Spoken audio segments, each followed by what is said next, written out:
second part of the NCAA conference tournament only scores update for Friday, March 7th, 2025. This is for conference tournaments only. Here, March. This is usually they have like maybe like some games in like the Horizon League. They even have like in that conference, like the Ivy League. You know, right on. Not all Fridays do they have a league. Some Fridays, not every team plays in the Horizon League on Friday, but they have some. And some Missouri Valley Conference games are on Fridays. Like sometimes it's all of them, sometimes it's some of them. You know, for the Horizon League and Mount Missouri Valley Conference. All the Coastal Athletic Association teams that play every Friday no matter what. And then the Ivy League, some Fridays in the conference play. And that's during conference play.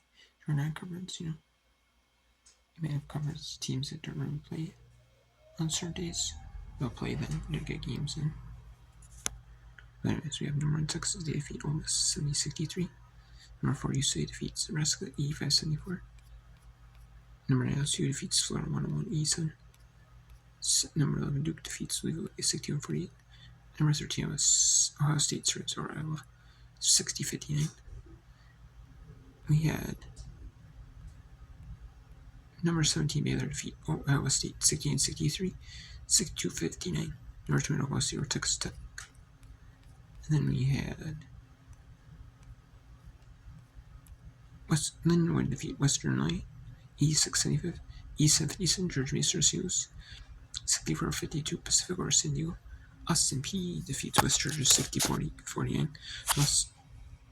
And then Davidson had a slow start in that, Dane had a slow start in that first quarter, 16-2, 11-9, 6, and then 16-9. Had single digits, and Davidson that second quarter, and he shot 11 wins. And then to 9, Davidson had 16-9, love it, but it was really that first quarter for Dean. 2 points really hurt him. And they had a slow start to that second quarter as well. And then, yeah, that was a slow start for Dean, but experience he had, but unfortunately in the conference championships, conference tournaments, whatever the conference is called.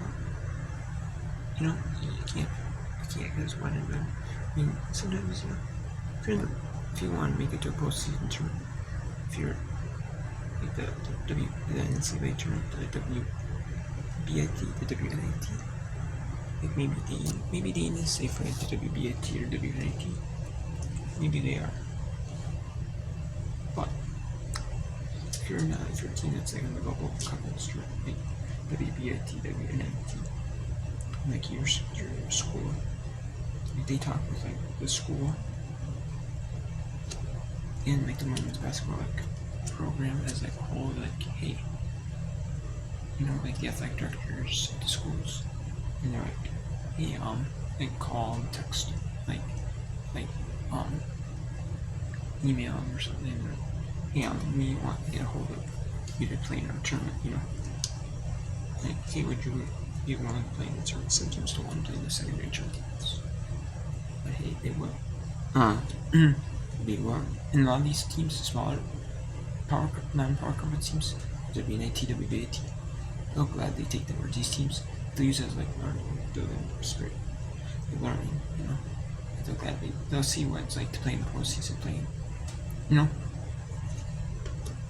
like get you, if you're especially like your team that you can roll off like the WNIT. You know, when it was the second tier tournament, you can turn that into like maybe some teams that went pretty deep in there, they turn it into like NCAA tournaments or conference championships. And then like some teams, you know, like the WNIT, now it's a third tier.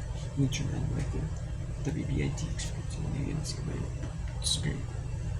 Tournament, like after services, you know, you can, you know, especially if you're a power conference, or if you're a mid-major, you know, you can try to, like, so you go, like, yeah, automatically qualify for the WNIT. Then automatically qualify for, especially if you're at the bottom, get automatically qualify for the WBAT. And if you're especially if you're a mid-major, the best ups that is if you win your conference or your WBIT, I'm a qualifier no matter what. Every try to be consistent there. As long as you're up. Bellarmine, he defeat Jacksonville 8-7 match. So Bellarmine is 8 defeat Jacksonville was a 7. That's the basic line. And then now I'm going to show you some work in the adventure. Here's what we have in the turtles. So we have Davidson and George Mason, the 3 and the 2 and the 3 seeds. St. Joseph's was the 4. Davidson was the 3 and George Mason was the 2. And that's at 1:30 Eastern CS for Turk. And then so we know who's playing in the second semifinal on CS for Turk. And they have the 10. CS for Turk has doing that first, they do that 10 more. Then they do the best this year they did the 10. Then they did the Missouri Valley Conference, and they did some for the and then they did like maybe a game or 2 in in hockey, college hockey, tournament, or conference tournaments, or college basketball, some regular seasons still going on. But this year, with the summer league going earlier, maybe a competency for the city sports network. And they have the summer league for men's quarters, men's side, I should say. The Missouri Valley Conference men's beforehand, so they're hits, better that at least you're doing the women's strip first.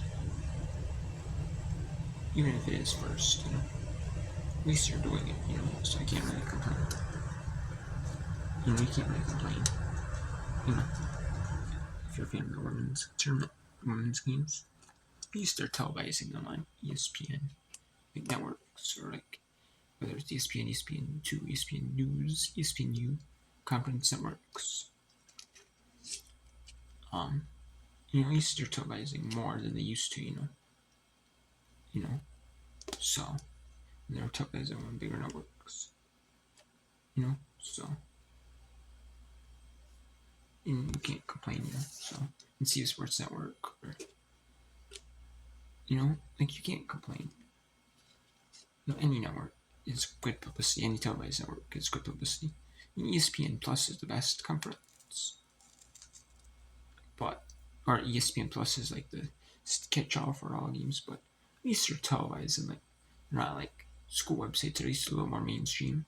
Or some of these games are like local networks, like local sports, regional sports networks, or cable, or some smaller games, or over the air on channels in certain areas, or smaller sport, so it's not bad, better than nothing, at least better than that being televised, just not like a streaming service, and some of them are televised on streaming service plus a local over the air, or local regional sports network, so it's double purpose. But anyways, we have 2:30 Eastern, the ACC second, ACC semi. We have number 11 Duke and number 6 Notre Dame. And then we have, and we also have, just for a recap, we also have some conference tournaments and some conferences ending their seasons. The very last conferences ending their seasons. We have the Coastal Athletic Association. We have the SWAC. We have the MAC. We have the Mid-American Conference, and we have the MAC. Also, they call it the Metro-Atlantic Athletic Conference, AAC. So we have 4 ending. We have Conference USA ending their regular season, that's 5. Then you have 6 with the Missouri Valley Conference ending their regular season. And you have 7 with the Ivy League ending their regular season. And then the final conference is the Big West. No, or the WAC, that's 8. And then you have the Big West ending their regular season, which is 9. So 9 conferences in the regular seasons. The very last day for the women do the regular seasons. They do regular season into the 8th, up to the 8th of March. The men do it up to the 9th of March.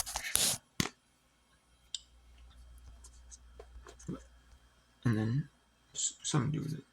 They have like the women's tournament first, and some have the men's. Some do it where some conferences do the men's tournament first, and some do it where the women's tournament's first. So equal time, like featured, So it just depends, but. And then we have the second Big 12 semifinal, or first Big 12 semifinal, the Phillips 66 Big 12 semifinal. It is on ESPN Plus. I'm surprised it's not ESPN News. I know ESPN has the men's action, and ESPN U has men's action, but I'm surprised it's on ESPN News even. Where they have number 6 West Virginia, number 8 TCU. I'm surprised it's not even on ESPN News at 4 Eastern, but whatever. Because they did have 2 quarterfinals on ESPN before the men's basketball was on. So then we have the OVC final. I know when Tennessee top 2 seeds battling who had the bias the semis. They were able to play at 4 Eastern. And then you have the second.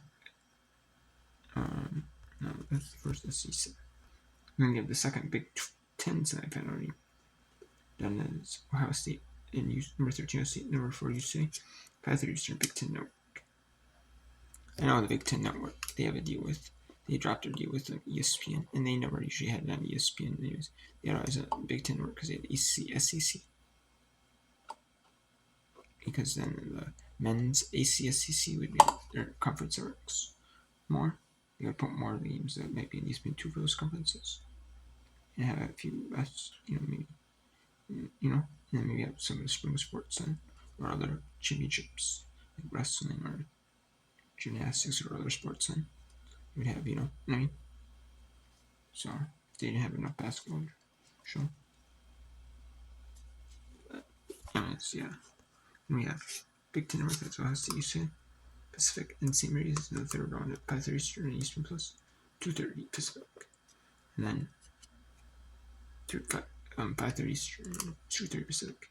North Virginia State University, Big 10 North. So, and then they before the final was on ESPN or ESPN2.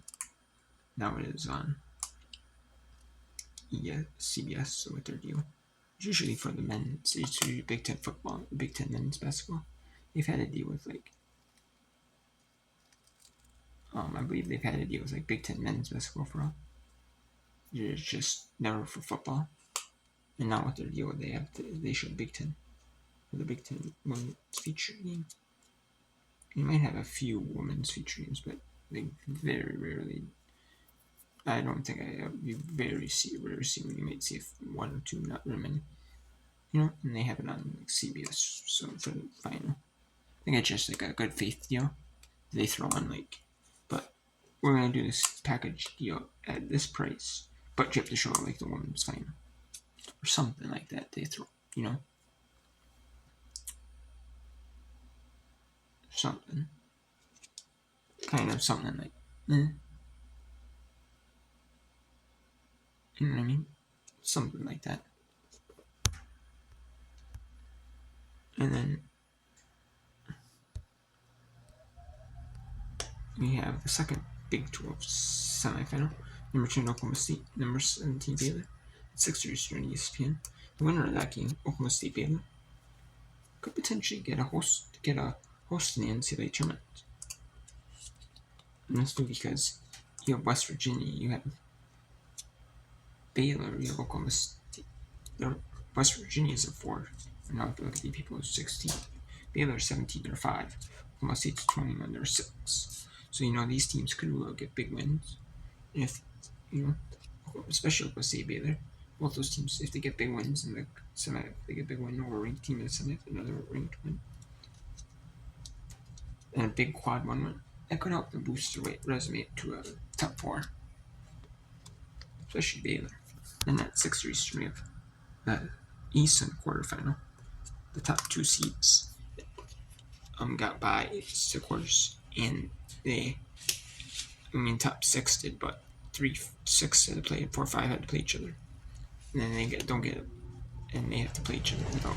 And the top 2 seeds have to get to play a team, play it in day 1, and they do it to where like 9 plays 10, and then 8 plays, and then 7 plays 8, and 9 plays 10 to one in the wrong seed, which in this case FGC.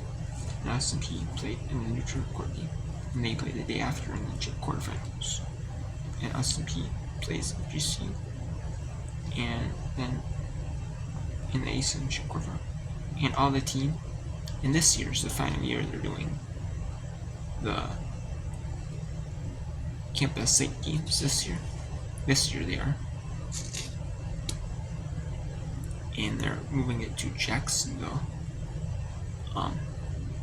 Florida, for the Eastern Conference tournament.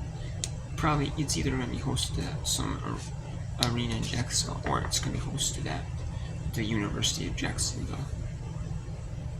But either or.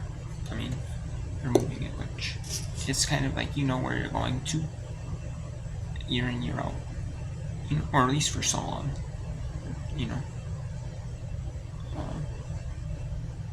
or at least you're going to for the so. And then or it might be there permanently, or there's nowhere 1 year. You might sign a deal and have it there. For so long, like if it's not at the University of Jacksonville, like you might have it where either it's at the University of Jacksonville or running like different schools every year, or it's one of those things right there having it at like some other arena. They may sign a long-term deal, but have it there, every year, at that time, for so many years at that arena, like some conferences do. And then that's at 6:30 Eastern on ESPN Plus, and then the ESPN2 with the SEC, second SEC side. Number 9 LSU, number 1 Texas, and then we have Bellarmine. The 7-8 matchup was played at Central Arkansas, and they were the 2 seed. So they don't do it to where 7 plays 10 at Central Arkansas, and then 8 plays 9 at FGCU. So in case the 10 wins, they figure, well, that if the 10 wins, and then 2 is going to be easier matchup than the lower seed, than like they say lower seed. Technically, it is the higher number seed, but it's the lowers in terms of like record-wise. It's always the highest numbered seed, so, which is whatever it is. But the 8 seed in Bellarmine won. They were both even anyways. 7-8 seed, they were both even anyways. And the Eastern record-wise was just that Jackson, was the 7 happened to be. But because of like head-to-head tiebreakers. But Central Arkansas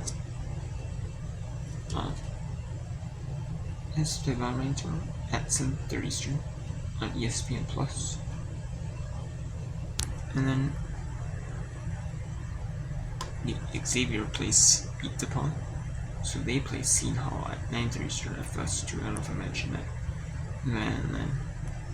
And yeah, that is it for NCAA championship or the conference tournaments. There are some intriguing games though in these tournaments. You have like the semis. Can St. Joseph's knock off Richmond? St. Joseph's is on the bubble. They're like second team out in Charlie Green bracket target, second team out of the field right now. If they don't get it, they come back qualifier. So can they beat Richmond? And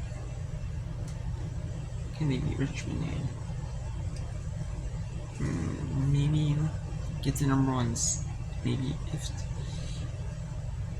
they beat Richmond, even if they don't win in the conference final, can they get the at-large berth? Can they get maybe the very last team in there?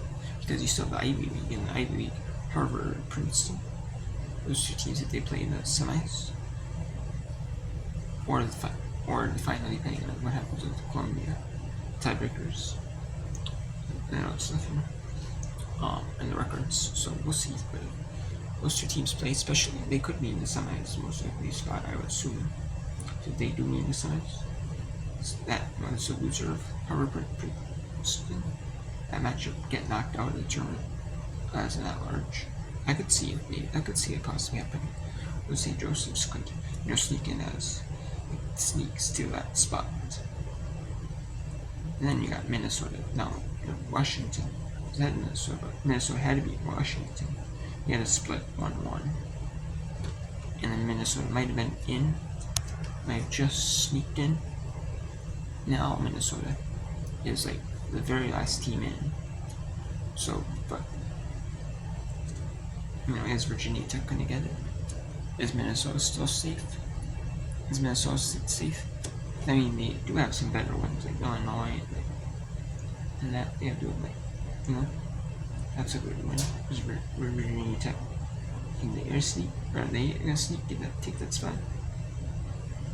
Is Arizona gonna sneak in and take that spot? I mean, who knows? We have the Big East quarters, the ACC semis, the Summit League semis. And New York has that first round of Skin Norway. And the interesting thing is, New York has that they're not playing forward; they play in Denton, Texas, North Texas, and you have to play in North Texas. That North Texas arena, Super Denton. You actually have to play there before you make it to Fort Worth, which I think is interesting. But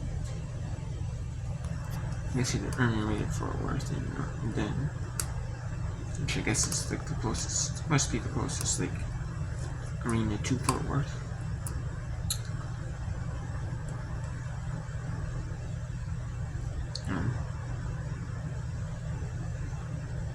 And the closest like American coverage score of Fort Worth. And you have Summit quarters, Georgia State and Coastal Carolina. Now, how is Coastal Carolina going to fare after having a whole week off of playing? They play 7 days off, so how are they going to fare? That's kind of interesting. And you got how like the regular season's going to fare. How is Middle Tennessee, Liberty going to go? Are they going to end up tiebreaker scenarios? So it's going to be interesting. You got the Big Sky first round, the 2 opening round Big Sky first round. You got the Peachtree League first round, and Kansas State, and they play the top 2 seeds. The winners will play top 2 seeds on Monday in the Peachtree quarters. You got the Missouri Valley there in the regular season.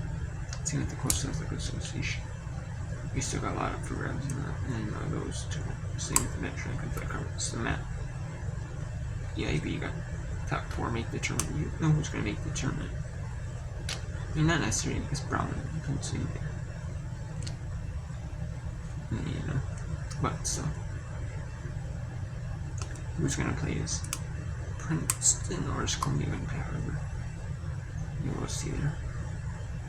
So you still got, Big Ten semis, West Coast Conference third round. Now you're playing the 5 and 6 seeds.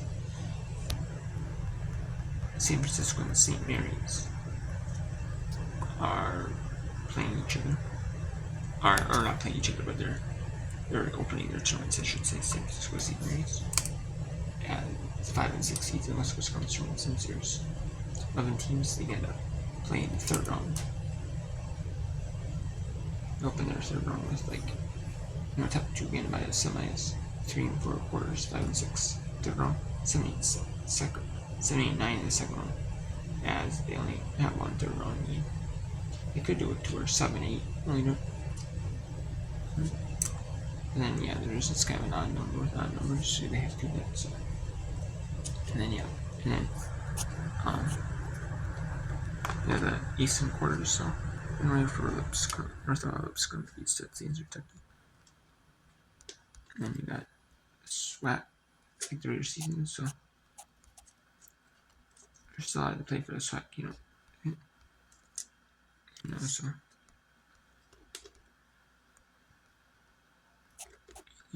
It'll be interesting to see who wins OAC final tomorrow. It's the qualifier. Well, then would win the qualifier, or Tennessee Tech win the qualifier. If Tennessee Tech loses the qualifier, they'll make it to the WBIT as a result. If Lindenwood win, that's if Lindenwood wins, because Tennessee Tech is in one seed, and then one seed conference tournament. It's by birthday WBIT conference tournament. If Lindenwood loses, if Tennessee Tech wins, Lindenwood will take the automatic bid for the WNIT as, I'm assuming they won't get an out or berth in the WBIT. And then we have the Big Ten semis, like I said. The Big South have a day off in their semis because the men play on. We're playing today, and then men's semis are going to be early in the afternoon session Saturday, and then the women, and then so. But the men got their bye from the final, from the first round to the quarters, and then the women get from the quarters to semis. So, and then the Big 12s are going to be interesting. See who can get those host spots. And then ASUN is always interesting to me because can the home team that's hosting and didn't have to travel for the game, are they going to win? Especially in that 3-6, 4-5 matchup. They're both teams are both fresh, coming off a week of rest. So we'll see. The Big 12s are like the top teams going to hold in the Big 12s, or the Big East, I should say.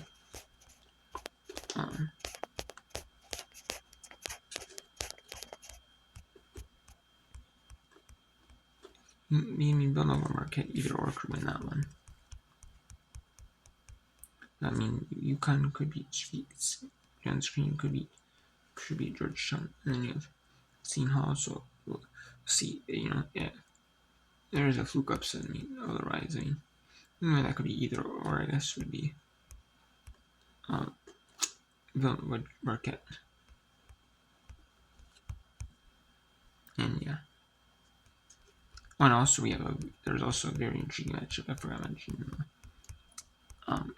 In the Sun Belt quarters, Marshall had played in the first round in the Sun Belt quarters. In the Sun Belt first round, they had to play the 14 seed South Alabama. They did, and this is very intriguing. I want to see how they play 5 in 5 days.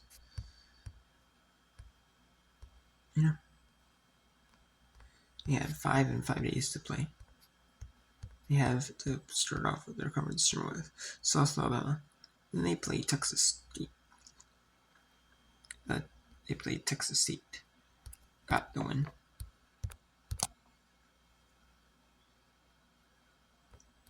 Texas State was the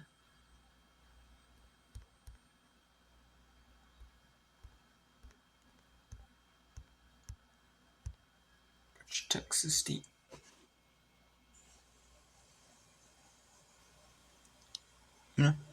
Was the 10 seed. Then they had to play the 7 seed, Louisiana. And then they had to play the 6 seed, App State, which App State was not playing like a 6 seed though. App State wasn't. App State had 7 straight losses going in. They had 6 in conference and 1 in that Sun Belt second game of the year in early February. They do.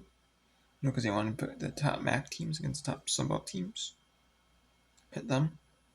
So you can showcase you can it helps out both leagues to win. It helps out both leagues, to play the best plays the best, equal count, you don't have a team that's at the bottom, play a team that's at the top, so you can just get free win. You actually do it so it's actually a resume building win, a mid-major resume building win. And actually, for each team, it actually builds their resumes up playing against equal teams, equal caliber And it also ensures an equal caliber competition in the second game, who plays who, So it actually helps out, like, especially later in the year, like Ball State and James Madison. Ball State's actually a really solid mid-major. So James Madison, so it actually helps both those sides out, And they're probably not quad 1 level, but they could be quad 2 level. Helps them get like a good quality, like quad, like one win quad 2. I'm pretty sure most likely they'd be quad 2 probably. Helps them get like a really good quality win. You know, So especially in the mid-major ranking, especially in the mid-major world, this helps them out tremendously. Whoever won James Madison ones would help them their net in their resume out really well. Then you got Troy. They play Troy tomorrow, which Troy is the 3 seed. And I want to see how Troy comes off of playing, how Troy hasn't played a game in like a week. I want to see if they're a team like that actually has like fresh legs that actually benefited Troy. That actually benefited them. To not have to play a game for a week. And actually give them like a ton of time, off and actually benefited them. Did it benefit them? Having a ton of time off? Or did it hurt them,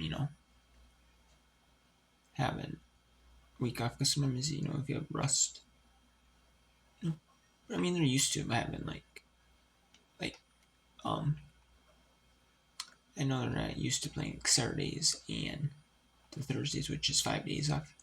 So it's like they have 2 extra days off essentially. So that might help them, if they have like off game day. That actually helps them out, They help them out a little bit. Typically 5 days they're used to doing. So teams in like the third round, if you got the same exact time. The fourth round, you got a little bit of extra time.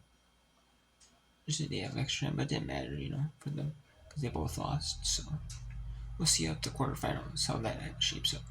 And it's intriguing to see Marshall can win 5 in 5 days, because if Marshall wins another game, then they have to play the number 2 seed in Arkansas State, and then the winner of the first one, Georgia State and Coastal Carolina, which is a 4 matchup.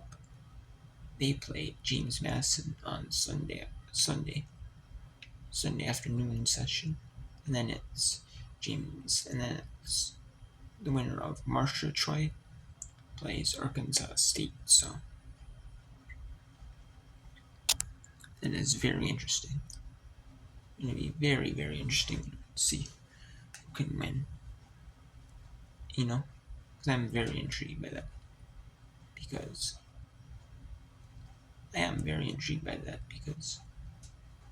that's why I like watching these mid-majors conferences better, because like these one bid leagues, fighting for it all, like they're fighting for the NCAA tournament.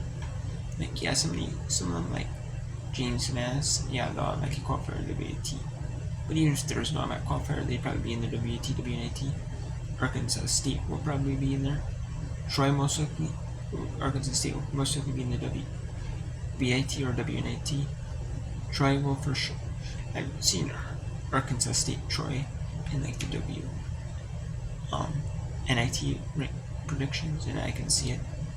I could see Arkansas State maybe in like the WBIT, but they would have to make it. They would have to make it to the final, though. I mean, but I could see them easily in the WNIT, though. So they will get the qualifier WNIT spot, and I could see Troy get the at-large too, for WNIT. But one of 17 at-larges, but there's usually 31 conferences this year. But yeah.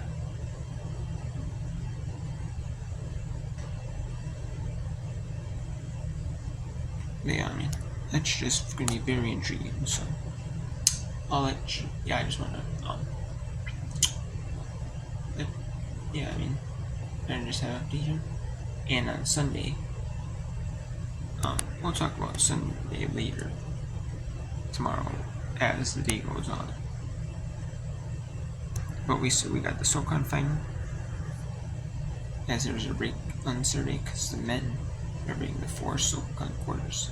As the men's first round started on Friday, as their sim teams, there's a sit-on BMI. Don't have a women's team for it, which is kind of odd, but and you saw the last of the Sunbelt Championship semifinals, hosted by Nora Ferry and Amanda Poole. As I'm assuming they're not doing the championship game because they host like, you know, they're from the Sunbelt Conference. They actually the Sunbelt Conference they're actually affiliated with the Sunbelt Conference, and I'm assuming they're actually hired by the Sunbelt Conference. Like, I know that Noah Ferry is, because he does like the Sunbelt Sunbelt, like I've seen him do the Sunbelt softball tournament. I've seen him do the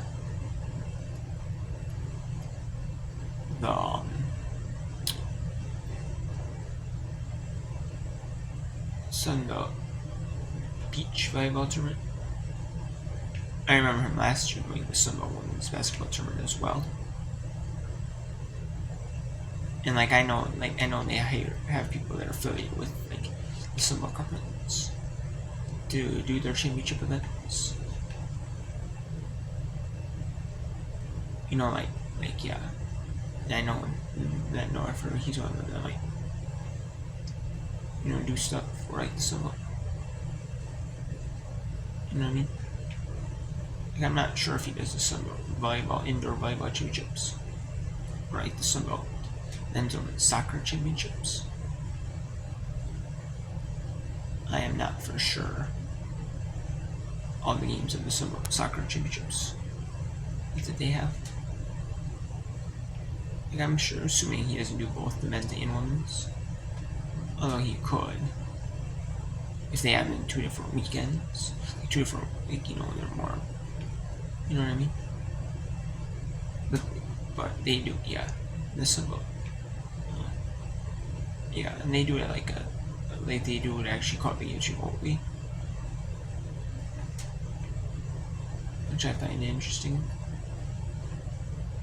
You know, I mean, I could check.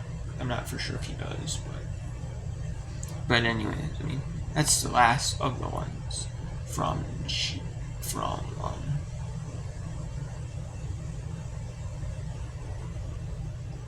the Bank Plus Studios. They have a sponsorship with Bank Plus, which is like a bank, obviously. And like, I don't know, like, other than that, I mean, no, you would assume Bank Plus is a bank, but I mean, I don't have them in my area, so that's what I've never heard of them. Other than like the banks I've ever heard that are chains in my area, like U.S. Bank, like Bank of America. I mean, I don't know if Bank of America is in my area, but I've heard of Bank of America. I don't know if there's any Chase branch in my area. I know there's Wells Fargo. I know there's Associated Bank, which is in my area. So, and that's a chain, so big chain, national chain of banks, but anyways, it doesn't matter. Then we have this American Athletics second round on Sunday, and that gets underway in Fort Worth. Now that's the start of the games in Fort Worth, Texas.